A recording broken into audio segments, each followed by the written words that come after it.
So when I'm reading through the comments of my race reviews, there's one thing I see time and time again. I can't believe you didn't include this moment from the weekend. You're a YouTuber and I hope you get run over by a truck. Interestingly, that didn't happen for Miami, despite me realising once the video went live that I failed to mention a rather key moment in the weekend, that being McLaren taking their orange promotion a little bit too far by getting a certain orange man to stand out in front of their garage on race day. Now look, when it comes to politics, there quite literally couldn't be less f***s out there I can give about the topic.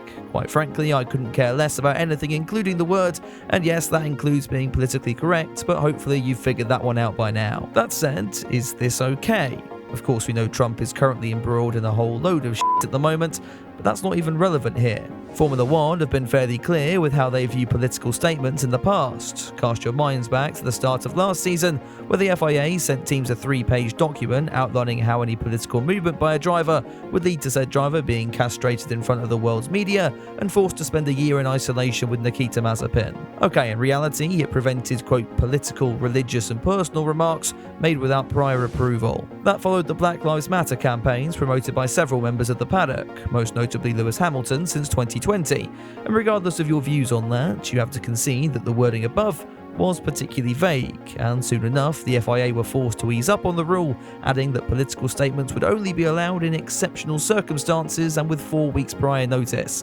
I can already imagine what #Bless did with said remarks. Now, to the best of my knowledge, the wording of that specific document related to only the drivers and didn't extend to any of the teams, but it still raises the question, if this isn't allowed, then how the f*** did McLaren get away with this on Sunday? You could argue that the orange man was only there as a celebrity, in which case fair enough, but then you see him rocking his merch around the place and getting the crowd to literally chant his name.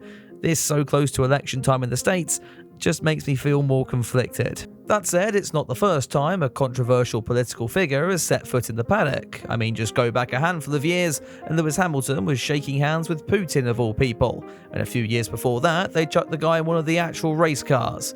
Granted, he hadn't elevated himself to mega status yet, but he was far from being squeaky clean either. McLaren have now released a statement attempting to clarify the situation, and in typical McLaren fashion have managed to still cock it all up. The team said McLaren was, quote, a non-political organisation, however, we recognise and respect the office of President of the United States, so when the request was made to visit our garage on race day, we accepted alongside the President of the FIA and the CEO's Liberty Media and Formula One. That was followed by a bit of unnecessary waffle, with the TLDR being that this was in no way a show of support for his political ambitions. Norris then went and called him his lucky charm, however, so well done, you've lost everyone again. If you haven't noticed, I'm trying to stay as neutral as I can in Fat Man versus Dementia Patient here. I don't know enough about US politics to properly comment on that, and I'm sure there are people already in the comments fighting on both sides while also giving me some free engagement. For me, this just points to a far wider problem in the sport. Consistency. There have been enough talk about that with the stewards in recent weeks, and it appears to now extend to the wider running of the sport and Grand Prix events. If this is okay, Formula One, that is perfectly fine, but in that case, so is this. So make that clear, otherwise you'll just alienate yourselves even further. Obviously, this is just a short video to let me get my views across, but let me know yours down in the comments below. I'd ask you to remember that everyone will have differing opinions on topics such as these, but let's be real, you've already told someone that you're a toxic that deserves to die alone, so I won't even bother.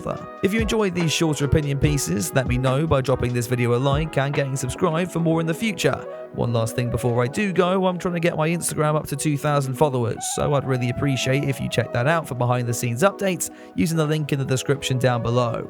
A big thanks also goes out to my patrons and channel members who get my content early. Links again are down in the description for all of that. Now I'll be back later with another video, but until then, have a good one.